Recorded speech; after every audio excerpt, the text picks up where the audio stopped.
It's now 6 weeks since my double knee replacement, and my thoughts are turning to riding in the wild again. I'll be using my Ribble CGR e-assist to ease me into full recovery, but my goal is to be able to complete as much as possible of the inaugural ride of the 300-mile King John Way route, and that's in mid-May. Although the Ribble is good, my preference, especially for long rides, is my Planet X Tempest Titanium, which gives an incredibly smooth ride. But I'm concerned I'll need some assistance so soon after my op. This made me decide it was time to add an electric conversion kit. My prerequisite is rear-wheel drive, reliable UK support and a decent range. Equally, as I will want to ride without electric as much as possible, I needed a kit that would allow fast conversion back to original. I'd previously reviewed a boost bike system and witnessed it easily achieve over 50 miles on one charge. The problem was that they didn't make a through axle version, which I needed for the Tempest. I'm pleased to say that that's now been resolved by Boost's introduction of a through axle version. I built the Tempest from frame up, so I do have reasonable skills and the tools, but I wanted to understand how the through axle works and decide if I could handle the fitting myself or did I need to use an installer. So it was that back in December I took my Tempest over to our local Boost installer, Rob Green of Red Door Bikes, for his advice. I started by asking Rob what attracted him to choose Boost for his own conversion. First of all, it's a very sleek, simple design. It's just one cable from the battery mount, which also houses the controller inside it. The display is wireless. There's one cable that comes from the motor which connects, so it's a very, very simple system. It's a simple system to maintain because it's every rear wheel motor from Boost is quick release. Even on the through axle, it uses a quick release skewer, so you can get the wheel off pretty quick. But I think more than that, it was the fact that it was a UK company, it was a UK design. Nick is a brilliant engineer. He's engineered, for example, the battery management system is an enhanced battery management system, so there's extra safety on there.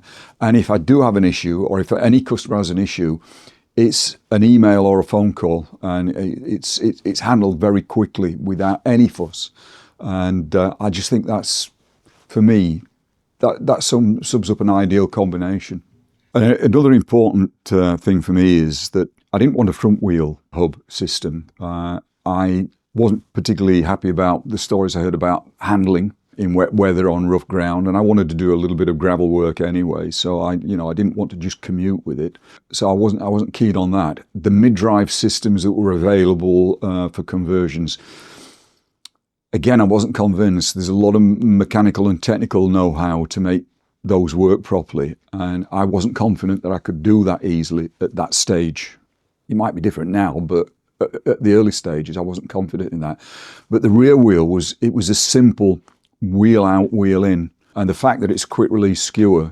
The early versions needed a bolt, an 18mm nut to secure the wheel. So it was a solid axle, but all the new system is quick release. It's a through axle quick release, or it's a standard dropout quick release. So it's a more elegant solution. And not only that, with the rear wheel system and the battery in the center of the frame, the center of gravity is in the right place. The battery's in the right place for center of gravity. And the rear wheel is where the weight goes. You're sat above the rear wheel, so it handles better. It's a better handling system than a front wheel drive. So is the Boost kit compatible with all bikes, and can I fit it myself? The answer to that is yes, for about 80% of the time. There are some bikes which are a little bit unusual. For example, a lady's bike where there isn't enough room to fit the battery and battery controller, or wheel sizes below 26 inch. Anything between 26 inch and 29-inch 700C is compatible. Boost do a specifically designed kit for Bromptons.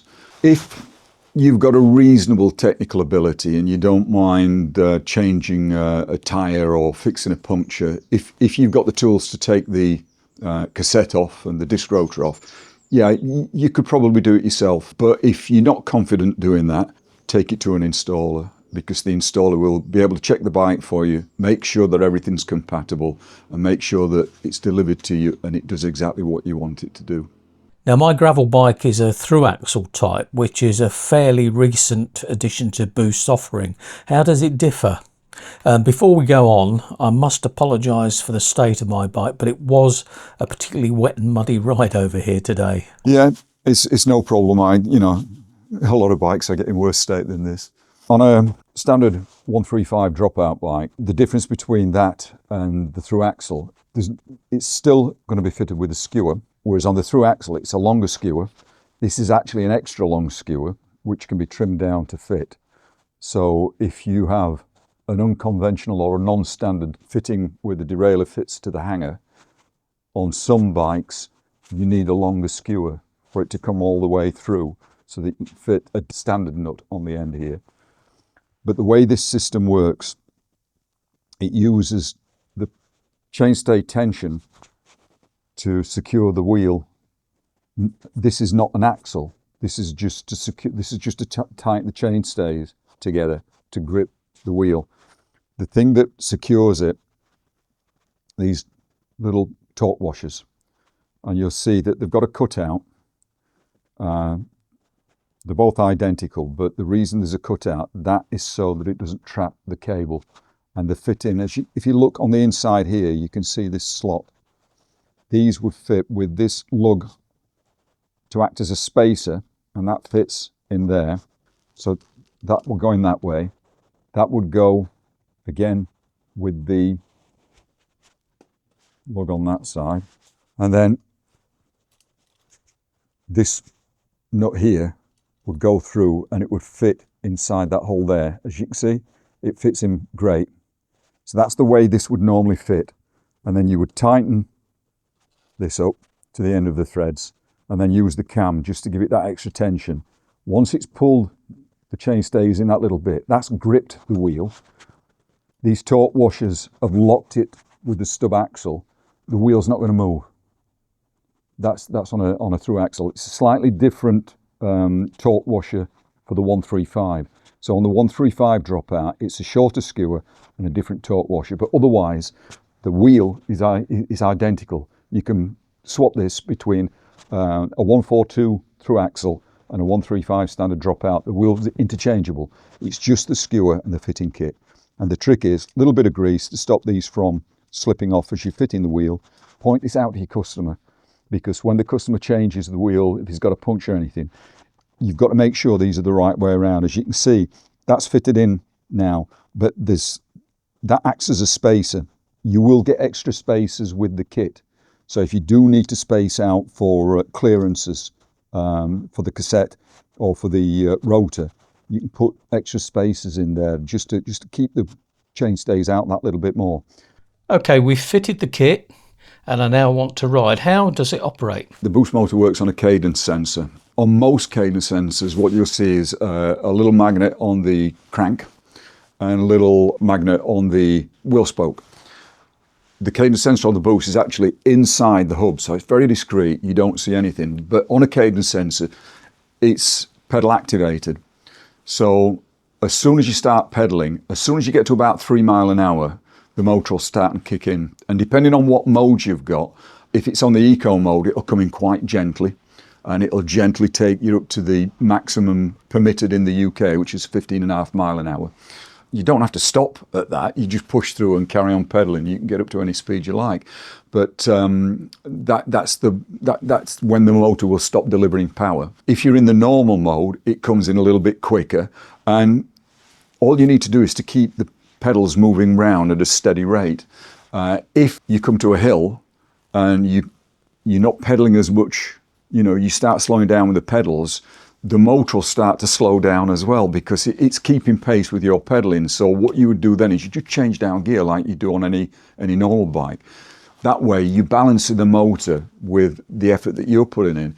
And so going up for example, an 8-degree incline, you would drop the gears down, help the motor out a little bit, but you would still be getting assistance from the motor. If you don't do that, you'll end up putting in more effort than the motor will. So use the gears, help the motor, and you'll have a great time with it. It's a breeze. Okay, you mentioned modes there. What modes does Boost have, and how do I select them? On the wireless display or on the app, which you can get on your Android phone or your iPhone, the wireless display is an optional extra, but some people prefer that to having to use a phone. Boost has 3 modes. It has the eco mode, which is, if you want a bit of exercise, you're doing a little bit more work than the motor is, and it's fairly easy on the flats and the downs. But if you want the motor to be doing more work, you go into normal mode, so that'll take you up to 15.5 miles an hour with just continuing the pedals round. But let's say you're in eco and you come into a bit of a crest of a hill, and you just momentarily you want that little bit of extra power. If you hit the right-hand button on the display or a button on the app, it goes into Super Boost, and it'll give you anything up to almost double the normal power output for a short time. It's roughly about 10 to 15 seconds, and it's just to get you over that crest of that hill, or for example if you're at a traffic lights or a level crossing or a road junction, and you just want that extra bit of push to push you through. That's available, and that's a great way of doing it, because I ride in eco mode all the time. But when I need that little bit extra, I don't change mode. I just press the button and I get that 15 seconds and I'm away, and then I'm back to eco mode again. Okay, the one question that everyone wants an answer to is, what's the range? You can use it to do some serious distance. On Boost's advice page, it suggests about 50 kilometres, which is about 30 miles. So that's an ideal target to aim for. Sometimes it can be a bit less if you're going to leave it on full power and you're going up and down lots of hills and lots of headwind. It might be a bit less. However, I'm easily getting 50 miles out of mine because I use it in eco mode. I use my legs when it's the flats and downs, and when it's the hilly part or into wind, I'll put the battery into normal mode. On many occasions, I'll turn it off completely. I toured the Outer Hebrides with it, with a couple of pals earlier this year, and never having done those distances before on that sort of terrain, I did take a spare battery with me. And it's easy enough to carry a spare battery because it's just the size of a water bottle. I never used it because I managed the system quite well. And when the battery does run out, and it's never run out on me yet, but when it runs out, it's just a normal bike again. So unlike my other electric bike, when the battery runs out on that one, it's quite a challenge to keep pedaling that up a hill. But on the Trek and the Norco bikes that I've got, it's easy. It's just a normal bike. The other good thing we found on the Hebrides trip, my mate went with a big standard bike, and I went with my converted gravel bike. I walked into cafes with the battery, and over a coffee, I just topped up the battery, which was great. He couldn't take the bike into the cafe.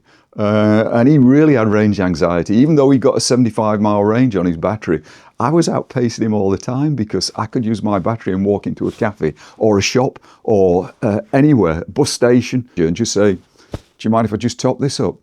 And because I'm only topping up 20% at a time, it was topped up by the time I'd had the coffee. Give it an hour and it's topped up again. So a lot more convenient. My situation, Rob, is that I do like to ride without power as much as possible, only using power for certain rides. How easy is it to change back to a non-powered wheel? If you've done the job yourself, or if it's been done through an installer, the installer will give you your existing wheel. All you're going to have to do is to change the cassette and the disc rotor, or if you've got a spare cassette and disc rotor, leave it on that rim anyway. Put the inner tube back in, put the tyre on and refit the wheel, and you're good to go.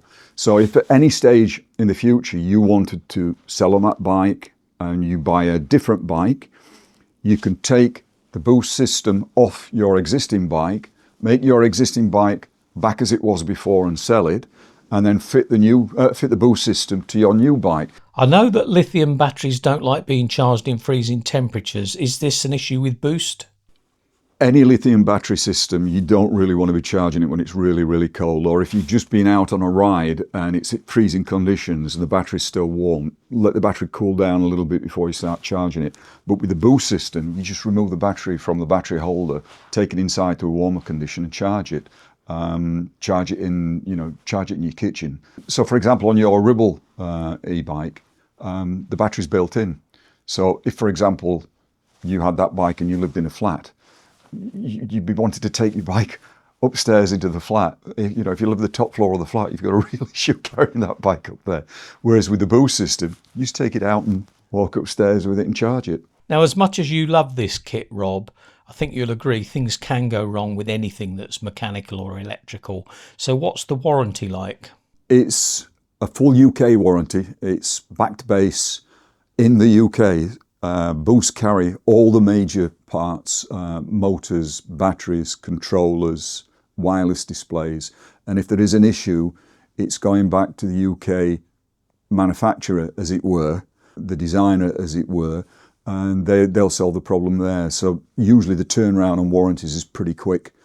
Whereas if you bought other brands, which you can buy, shall we say, attractive looking prices on the surface of it, if you do have an issue, then it might not be so easy to get that issue sorted out quickly, where you've got a long logistic issue with supplies and parts, probably where the manufacturer is only selling online. It's nice to know that you've got somebody here in the UK that if you had to, you can talk to them and they'll sort it out for you.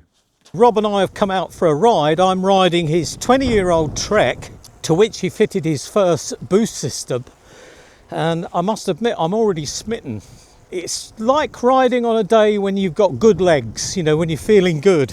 If I want a bit more power, just press the button on the display and it's going to put me up to the mid power. One of the things I wanted to check is the sound level, because I have heard people say that the Boost system is quite loud, and I have to say it's not loud at all. You're hearing what I can hear, and Rob's riding next to me on another Boost powered bike, and there's no issue at all with noise. Now, when we pull away, or when we're pulling up a hill and there's more torque applied to the motor, then we will get a slightly louder sound, and we'll test that shortly as we pull away from a junction. Now, we're currently riding on the border of Notts and Links, and it's relatively flat here, so we can't really try this on any significant hills, but we can get the same effect with pulling away from a junction because we'll add some torque. So we're at a junction now. I'm going to really put some power on and pull away. So we're applying some torque.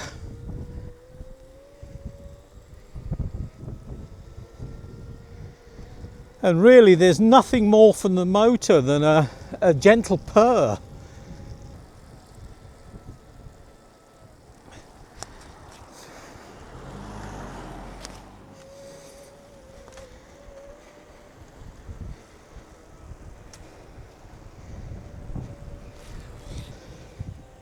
Now we're purring along nicely now. I'm doing nearly 15 miles an hour, which is close to the cutoff speed. What I'm going to do is take the bike above the cutoff speed, and I can feel now that the motor has stopped driving me. I'm at 16.2 miles an hour, and the motor stopped driving, but there wasn't any big difference. I just felt that it wasn't pushing me anymore, and as I slowed down, it comes back in again. So it's pretty seamless as far as that goes. Also, if I'm riding it without power, there's no drag from this motor at all. It's just like riding a normal bike. The thing that is important with this type of system though, is to bear in mind you're not riding a moped. The motor is giving you assistance. So the idea is that you'll be matching your cadence, your pedaling, to the conditions. So if you come up to a hill, you've got to change down your gears into a lower gear, just as you would do if you were riding without power. But what this system is doing is just providing you that extra assistance. So if you ride your bike as you normally would without power and use your gears correctly, then this motor is going to give you just the extra boost that you need. Now, as you can probably hear from the wind noise on the microphone, it's fairly windy day. We've got quite a headwind, and that's the equivalent to a hill.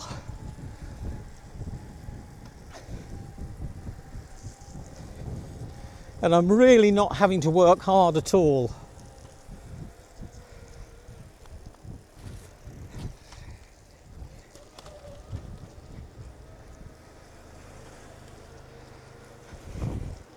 I'm about to have both of my knees partially replaced. Now that's happening on January the 15th, and on the first bank holiday in May, I want to be able to ride the inaugural ride of the King John Way that I've developed.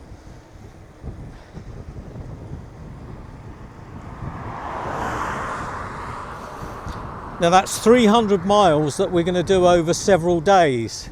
And it's doubtful that I'll be able to ride my bike without power over those few days. But the boost kit is going to give me the option to ride without power if I feel I'm up to it, but add power as I need it. And I'm guessing as the days go on, I probably will need to add that power. Now the good thing is that even if I stay in somewhere that doesn't allow me to take my bike into the room, maybe it's going to be locked up outside, I can still charge the battery by taking it inside, or indeed, as Rob said earlier, if I stop at a cafe and ask nicely, they'll probably let me charge and top it up as we stop for lunch. So all in all, the boost kit is a great design. It's British designed and supported. It's a simple system. We have a reliable battery system made by a major manufacturer, and we have excellent support from Boost Bike in the UK. And for me, it's the all-important rear-wheel drive. The system has enough range for me. Certainly I expect I'll get 50 miles in a day easily. As I tire, then maybe I'll get a bit less, but if I have the spare battery, that's going to allow me to get at least 70 miles in the day, if not more. And the main thing for me is that I love my Titanium Tempest. So to be able to motorise that bike very, very quickly is absolutely perfect for me. Okay, I've now decided I want to go for a boost kit. What's the order process? So there's two ways. The first way is direct consumer. So Boost have a consumer site. You can build a shopping basket online with the wheel size, the spokes, the colour of the spokes. You could decide on the options that you want, if you want a battery cover, a spare battery, a wireless display. And you can order on that line and it will be delivered to your door as a complete system. All you have to do then is to remove your rear wheel, tyre, inner tube, rim tape, change the cassettes if necessary. You can even buy from Boost with the cassettes and rotors installed if you want. All these options are available. And if you've got a bit of technical skill and you're quite happy with some spanners and chain whips, then you'll be okay with that. If on the other hand, for example, you may have a really, really nice wheel set on your existing bike. If you order the direct-to-consumer system, it's a fairly standard range of rims that Boost offer. You can have the colour, it could be silver or black. You can have the spokes silver or black, and you can have it with or without cassettes. But if you want something a little bit more exotic, you need somebody to build a wheel for you. Or if you're not happy installing it yourself, you go to an installer. So the other way that you can get your boost kit is you go to an installer, they'll look at your bike, they'll check it out, they'll ask you all the questions like, do you want to change the rim set? Do you want a good quality rim set? Do you want a new cassette? They'll check the bike over, they'll order it all for you. They'll charge you a small fee for fitting it, but you can be assured that once it comes out of the installer, it'll be absolutely spot on. Well, I hope you found that as interesting as I did. For me, the Boost system ticks all of my boxes.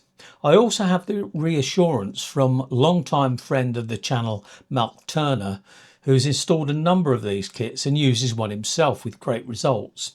So I've pushed the button on an order, but I've decided I'll ask Rob to handle the installation. And this is purely because I want a similar spec to my existing fulcrums, so this will need a wheel building, which is way above my skill level. I hope to have this available for our King John Way trip and look forward to sharing that experience with you. If you wish to see this and our other adventures, please subscribe and make sure you hit the bell button so you'll be informed of new uploads. Also, if you take the time to give it a like, it helps me a great deal. So thanks for joining me, and bye for now.